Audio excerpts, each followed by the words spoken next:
Hello and welcome to It's About Youth with me, Fei Kwan.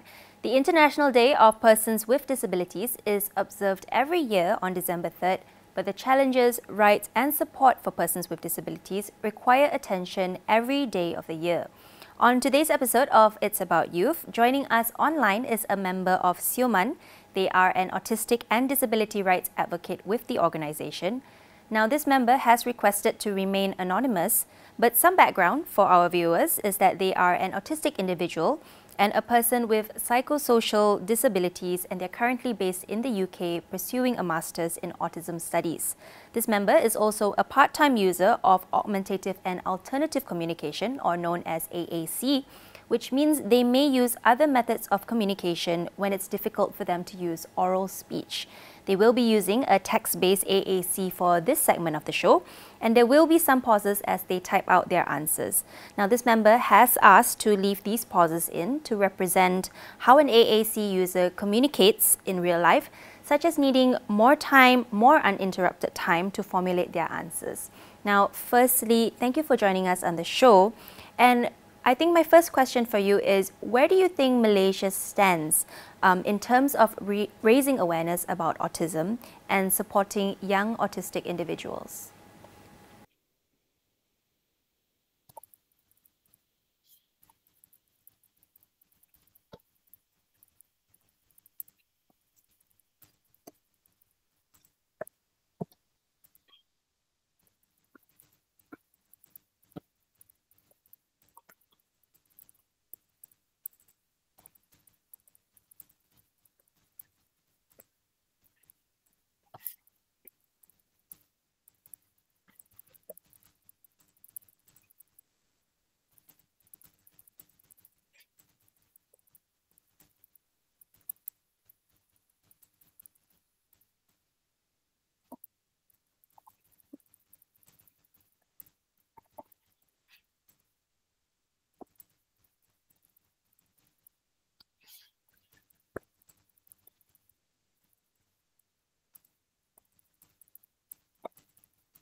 Q1. Where do you think Malaysia stands in raising awareness about autism and supporting young autistic individuals? Hello. Awareness raising about autism is often very medical based and still relying on outdated understanding of what autism is and what autistic persons look like. Sometimes we're expected to overcome our disability for us to be deserving of respect. This distracts from the actual issues, inaccessibility and lack of support, and the fact that autistic individuals are rarely the ones making decisions that affect us. Thank you for sharing that. Now, from your lived experience, what challenges do neurodivergent individuals in Malaysia face when accessing such essential services such as healthcare and education? And could you also share, how does bureaucracy impact these efforts?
Q2. From your lived experience, what challenges do neurodivergent individuals in Malaysia face when accessing essential services like healthcare and education? How does bureaucracy impact these efforts? There is no institutional support to access these services equitably without a diagnosis and formal OKU registration. At the same time, a diagnosis or OKU registration opens someone up for institutionalized discrimination. Notice, a diagnosis is not a prerequisite to be discriminated against. So why is it a prerequisite to access support? That is called a policy barrier. Disabled people are disabled by these barriers around us, not our impairments. From your experience then, how does Malaysia's approach compare to countries such as the UK? Are there any lessons that we can learn from the UK's approach to persons with disabilities?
Q3.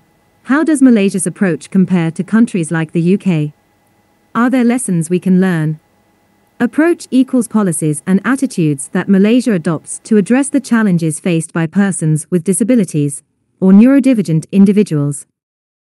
The UK is in no way perfect, but I think there's something to be said for mandated accessibility and discrimination protections, which are some core reasons that enable me to pursue my studies as a Chevening scholar.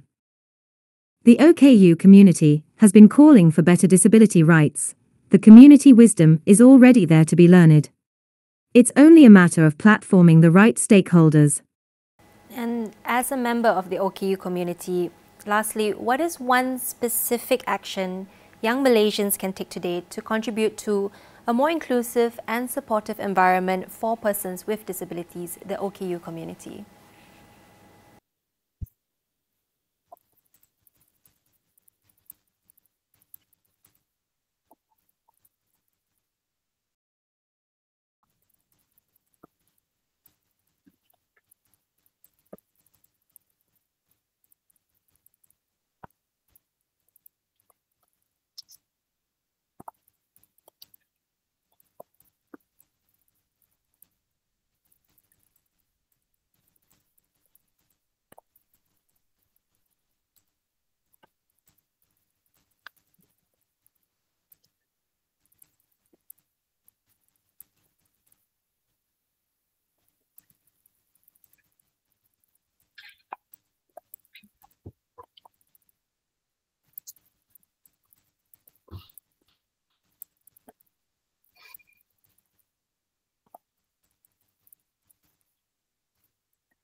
Q4. What is one specific action young Malaysians can take today to contribute to a more inclusive and supportive environment for persons with disabilities? It all boils down to presuming the competencies of persons with disabilities. To young disabled persons, know that the support you need to thrive is not too much. That support is your right, not a charity. Keep self-advocating. To young allies, remember that you are not voiceless, we just need the microphone to be passed to us. Be curious about how to make spaces accessible for everyone. You'd be surprised how much richer life can be when inclusivity is the norm. Thank you, Faye. Thank you very much for sharing your insights. I've been speaking to a member of the SIUMAN Collective. They're an autistic and disability rights advocate with the organisation. We'll head now for a quick break. Stay tuned.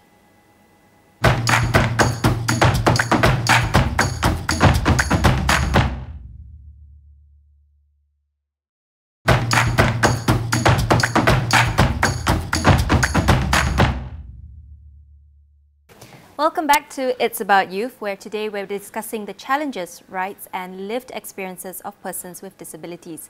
Joining me now in the studio is another member of the SIUMAN Collective. His name is Hasbeemasputra Abu Bakar, and he's the Community Engagement and Lived Experience Advocate with SIUMAN. Hasbi, thank you for joining us here today. I'm happy to be here. Thank you. It's a pleasure to have you here. Now, firstly, could you paint a picture of the current landscape of disability rights in Malaysia? How far have we come and what more needs to be done? Well, I think the best way for me to answer that question is to explain what I mean when I say disability. So, we ratified the Convention on the Rights of Persons with Disabilities in 2010, which forms the basis of our Persons with Disabilities Act.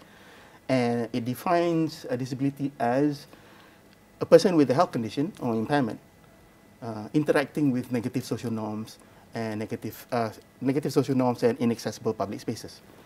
So this is the social model of disability. But what does that mean? It means that a person is not disabled by the impairments, but they're disabled because of lack of access, misassumptions and misconceptions about disability, and just generally environmental barriers that hinder participation. So the CRPD also goes on to define what would be necessary to enable persons with disabilities. So concepts like reasonable accommodations, universal design, and protection from discrimination on the basis of disability. So I'll just go over these two concepts very briefly. Sure. Universal design is the design of products and systems that enable the maximum usage for all persons regardless of disability. And reasonable accommodations is adjustment to those systems or processes when universal design fails. So when universal design fails, reasonable accommodation should address the gap. So the CRPD talks about all these things, and it is nominally mentioned in the Persons with Disabilities Act, but none of these things are mandated. No mandate for reasonable accommodations or discrimination protections or universal design in any area of life. So I want to say the situation is a bit bleak. Right. That says a lot coming as a member of the community. I'd like to go into the Persons with Disabilities Act in a bit, but firstly, this year's International Day of Persons with Disabilities talks and emphasizes on leadership for both inclusivity and sustainability. I think you've already highlighted a little bit of it, but do you believe persons with disabilities in Malaysia are adequately represented when it comes to policy making? Now, let me answer that question with another question. Is any minority adequately represented in Malaysia when it comes to policy making? But let's unpack that for a little bit. So persons with disabilities, the WHO estimates we're about 16% of the population worldwide. So that means in Malaysia, that's around 5 million people. And when you add on care partners, family members, and other persons disabled by association, let's say another 5 million, that's 10 million people. 10 million people, that means we are the largest underrepresented minority in Malaysia with only one representative in the upper house in parliament. And because of this huge gap between estimated numbers and actual registered persons with disabilities, around 700,000 now, it calls into question how resources are allocated, because we don't know what the real numbers are. And one of the issues with registering for the Persons with Disabilities card is that it opens up avenues for discrimination. So we want people to register for the OKU card, for the Person with Disabilities card, but we don't protect them from discrimination. And we wonder why no one registers for the card. And so there are perhaps a lot that are falling through the cracks. Yes, correct.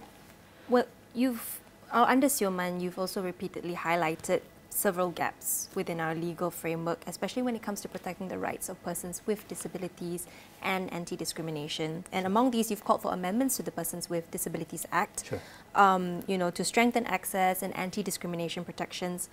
What insights can you share about this progress of the amendments? I'll be honest, very little actually, beyond what has been reported in the media and through our parliamentary monitoring. If I recall correctly, there was a series of workshops on the review of the Persons with Disabilities Act rolled out in 2022, and the last statement from, the last mention of an amendment to the Persons with Disabilities Act was made by Nancy Shukri in 2023, which was supposed to be tabled in 2024, but as of this recording, you haven't heard anything. Nothing has been happened. So one of the issues is also what shape and form are these amendments going to take? Because if they don't address the lack of reasonable accommodations, universal design, and discriminatory protections, it will continue the toothlessness of the Act itself. And SIUMAN is not the only one calling for amendments and for this to be brought into the spotlight. So how come the Human Rights Commission of Malaysia has also pointed out that the Persons with Disabilities Action Plan, so from 2016 to 2022, the fact that it's exceeded its 2-year timeline and that it's overdue for renewal. In your opinion, Hasbi, how critical is this plan to shape the future for the community, and what gaps do you think need to be urgently addressed? This is a very long answer. I'll try to answer it in a concise way. Sure. So the PWD Action Plan 2016-2012 is actually very, very critical. A lot of the things that I've mentioned before, like the lack of access in multiple areas of life, the lack of discrimination protections, and even the fact that we have not submitted our preliminary CRPD report, which was due 19 August 2012. Was addressed in the National PWD Action Plan. But the last update, the last progress update for that plan was 2017. You can find it on the KPWD website. And as I understand it, there is a refusal to submit to parliamentary oversight. So this is how we view it. The National PWD Action Plan serves the same function as the preliminary CRPD report. Basically, it provides a baseline. We can suggest many, many things, but if there is no baseline, if we cannot agree on what the baseline is, all of it is just noise, right? So if we can audit the plan, submit to parliamentary oversight, then we'll have a clearer idea of where we stand in terms of disability rights, because a lot of the initiatives right now are based on, I'll call it charity rather than rights. Right? Could you give any examples? So, the CSR tax write-offs for hiring disabled persons in employment, right? So, the private companies can hire disabled persons and get a tax write-off. If I recall correctly, during the first Pakatan Harapan, it was actually double what they paid to the disabled person, which is fine. But that tax rebate comes with no expectations that the employer will protect the person from discrimination, will provide reasonable accommodations in the workplace, or provide universal access in the workplace. How do you trade this off? You're reducing disabled lives to a function of economics rather than protecting the rights of the persons with disabilities. And that lack of DEI in the workplace, it's also something that's translated to other sectors as well. there have been cases of persons with disabilities who face barriers accessing justice. Correct. Now this includes, lack of access to a sign language interpreter or even assistive technology, which are all crucial when it comes to relaying such important information. Correct. What would you say are some of the key steps we can begin to take to improve access to justice for the disabled community? Well, first off, the first key step would be always the same. I will give you the same answer. Involve persons with disabilities meaningfully. I'll add meaningfully in planning and decision-making roles. That's always the first step. But specifically to access to justice, this goes back to Article 13 of the CRPD, if I may read off for context. So the state parties, that means Malaysia, shall ensure effective access to justice for persons with disabilities on an equal basis with others, including through the provision of procedural and age-appropriate accommodations in order to facilitate the effective role as direct and indirect participants, including as witnesses, in all legal proceedings, including at investigative and other preliminary stages. To help this, in order to help ensure effective access to justice for persons with disabilities, state parties, in this case Malaysia, shall promote appropriate training for those working in the field of administration of justice, including police and prison staff. As far as I know, the only training that's been going on is disability simulations, which are not rights-based, where you put on you cover your eyes and use a white cane and try to navigate brick fields. But that does not do anything for persons with disabilities. Now, the idea is that reasonable accommodations, that means, in the example of deaf persons, right? Reasonable accommodations for deaf persons in interactions with police or any law enforcement would be sign language interpretation. This is not mandated on any level. The only level of the justice system where sign language interpretation is mandated is probably in the court system, but nowhere else in our legal system. So even in interactions with police, deaf persons need to bring their own sign language interpreter. And this is not rights-based, right? The red tape there, the affordability of that as well, that's a whole other issue, I think. I think there's been a lot for us to unpack here in this conversation, but if there's one specific action that young Malaysians can take today to contribute to a more inclusive or a more supportive environment for persons with disabilities, what would that be? Limiting it to one action is a bit limiting. Right, okay, not one then. What can anyone take? But, let me cheat a little bit by splitting it into two. Okay. So for young, non-disabled Malaysians, right? This is what I want you to do. Platform disabled persons, right? By intentionally making spaces and processes accessible and inclusive. Not as a given, not as a favor, but as a given. And how do you start by doing this?